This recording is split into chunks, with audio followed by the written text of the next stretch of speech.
Buenas noches from Hotel Mazante in Managua, Nicaragua. It is Saturday night. I had a little bit of an adventure today. We'll start with the easy part. Was I went over to PriceSmart and got my annual membership today. If you're not familiar with PriceSmart, it is the sister brand to Costco. When Costco did a division with the companies, I'm going to say almost 15 years ago, the Southern Division went PriceSmart south of the border. Costco stayed in the U.S. So annual membership on the low end is only $46 annually. You can pay twice that much to get a 2% back on your purchases. I ran the numbers. Even if I buy all my appliances there and a television and a few other things, I would only get $100 back on the two. Well, I wouldn't get much. About $100 back in refunds versus paying the extra $50 for it. Not worth it for me. But anyways, I scouted out. I took pictures of some things so I could get some price estimates. So yes, appliances cost roughly the same as they do in the States. I was looking at about $2,000 for a nice refrigerator and $1,000 for a simple refrigerator. A 75-inch Samsung TV was going to run $1,000. The washer and dryers were pretty much comparable. Everything was on par, so no sticker shock. I was disappointed, being that they cover so many of the Costco brands here at PriceSmart. What they did not have was a great coffee selection. So a country that grows great coffee exports great coffee. And there isn't a gourmet market per se outside of the cafes. So local Nicas don't spend a lot of money on quality coffee. And honestly, many of them drink instant coffee with a lot of sugar. So I was disheartened not to see my favorite Mayorga brand there. I love Martin Mayorga's brand. I've been drinking it for over 20 years. It's one of the reasons I kept my Costco membership all these years. The other was the bison meat, which they do not have here in Nicaragua. It's my understanding the closest herd of buffalo is in Chihuahua, Mexico, and I don't know of any butchers yet that import meat from Mexico. That'll be a long-term research one day. I can't imagine how much I'd have to pay, because Costco kept their price flat for a 2.5-pound bag of ground for $20, and it has been like that for over 20 years. Either way, got over to the store, got my membership, scouted out a few prices, have an idea of what I need to pay in different amounts. They only accept cash or Amex.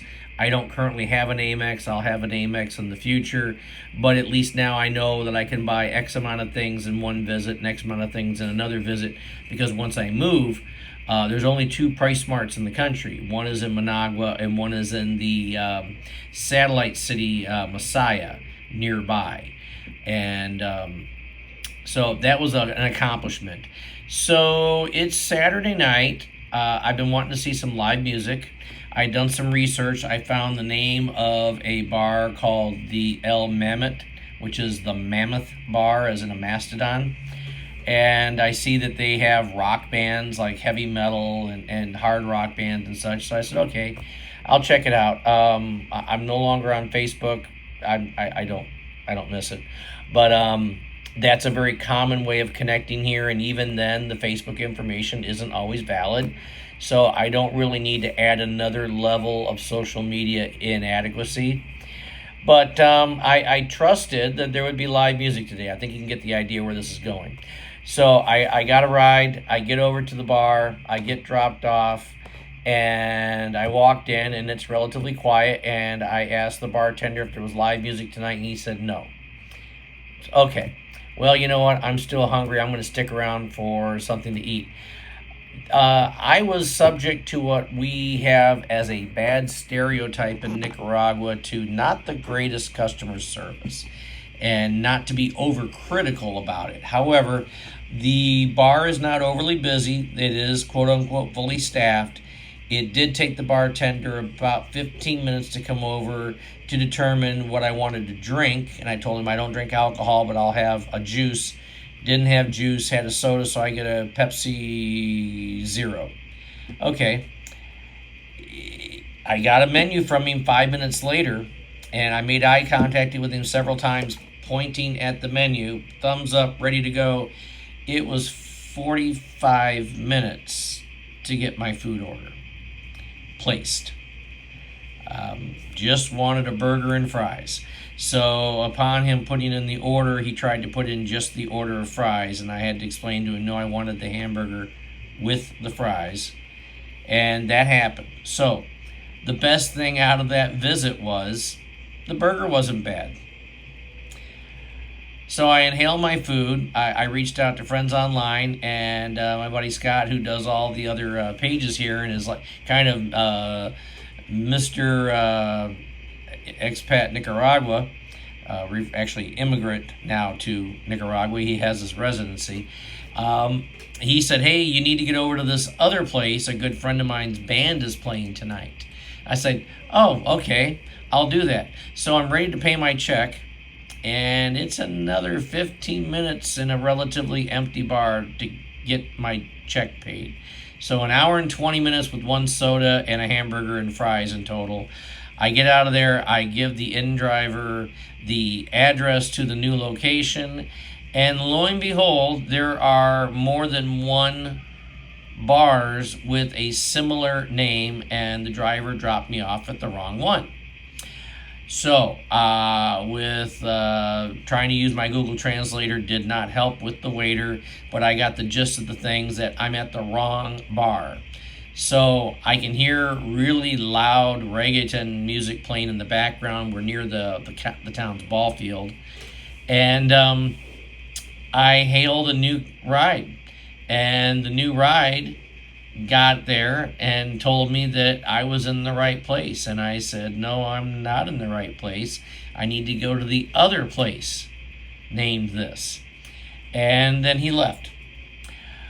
So I hailed now a newer ride. So remember, the first driver dropped me off at the wrong location. The second driver showed up and told me I was at the right location when I know I'm not at the right location. And then the third driver gets halfway there and determines that the roads are blocked because they've blocked off some of the traffic for this big concert going nearby in a ballpark. So he just quit trying to show up. So I hail another one, and the same thing again. So many people would be leery of walking the streets at night. I'm less leery. I'm not a small person, and most of the Nicas really don't want to cause problems with tourists because it's bad image for the country. It's just bad business. So I walked through about 10 Barrio blocks where there were no street lights and there were no lights. I could hear movement going on in the background. I'm sure that's more like dogs and roosters and such. But I walked about 10 sketchy blocks through Managua until I got to a well-lit street corner nearby the concert.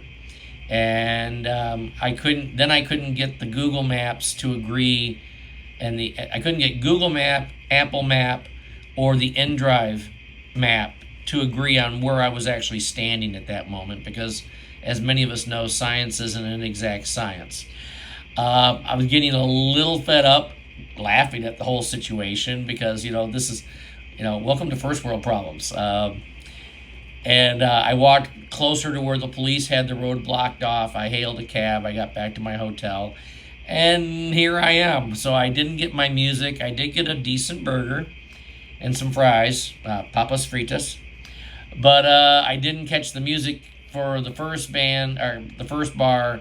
I didn't see the band that was supposed to be at the second bar because habitually people tried to send me to the wrong bar, and then they tried to tell me I was at the right bar when it was obvious that that bar doesn't have live music. So not much more I could do with the evening. I cut my losses. I got to see more of the town at night. I haven't done a lot of night driving. I'm actually normally in bed at this hour. So I was trying to actually rest up so I could stay out late because the clubs are open late here. They're open till 3 o'clock in the morning often, most nights of the week. And Nika's party hard. They work hard all week, whereas you might get off at 5 o'clock on Friday. They're getting off at 5 o'clock on Saturday. It's a 6-day work week for most people. It's a 48-hour week. So Saturday night going into Sunday, they party hard. They have their Tonya beer, they've got their Florida County rum, and they've got loud music, and they know how to party. All that being said, I made it home safe and sound. My feet don't hurt. Nobody gave me any problems. I didn't get mugged. Nobody threatened me. I didn't get in any fights. But yeah, the cab drivers with the in-drive were a little less than perfect tonight. And the first place I went to was the first time in the now 10-day trip here that I've had less than stellar service at a location. Other than posting on here, I just didn't post a review. I'm happy to grade reviews for people in a country where we think we live paycheck to paycheck in the States. That these folks really live paycheck to paycheck. I would rather not leave an internet review with 1 star and a complaint where people look for that kind of thing. I would just rather not leave the review. It's one thing to say I had a bad experience. It's another thing to put something on the internet that could potentially prevent somebody from feeding their family. So I'll make I'll make a calm critique in this forum, but I won't go blow them up on Google, TripAdvisory, and things like that, giving a bad review, because I don't know how far those repercussions go just because I didn't have the night expectation that I hoped for. That's me trying to be a more conscientious person in another country with another culture.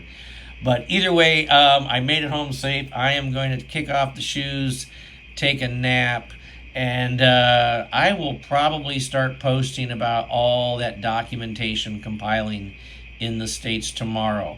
So, word of warning, a lot of administrative whining about how things didn't work well in Florida. Until then, I hope you have a great night, and adios.